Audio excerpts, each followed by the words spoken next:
ಇದು ಟ್ರೋಲ್ ಆಗುತ್ತೆ, ಇನ್ಸ್ಟಾದಲ್ಲಿ ತುಂಬಾ ರೀಲ್ಸ್ ಆಗುತ್ತೆ, ಕೆಲ್ಸಿಲ್ದವ್ರಿಗೆ ಟೈಮ್ ಪಾಸ್ ಆಗುತ್ತೆ. ಫೇಮಸ್ ಆದ್ರೆ ಟ್ರೋಲ್ ಆಗೋ ಸಹಜ ಕಣೆ, ಗೆಲ್ದಿದ್ರೆ ನೋವು ಕಣೆ. ಟ್ರೆಂಡ್ ಆಗೋಗಿ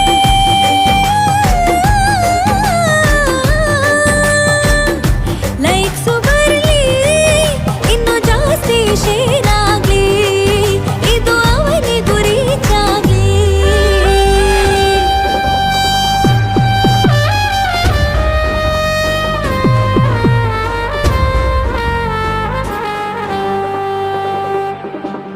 ಅವನೊಬ್ಬ ಏನ್ ಹಾರ್ ಹೀರೋನ, ಯಾಕೆ ಅವನ್ ಕರಿಮಣಿ ಮಾಲೀಕನ ಅಲ್ಲ, ಬೆಳ್ಳುಳ್ಳಿ ಕಬಾಬ್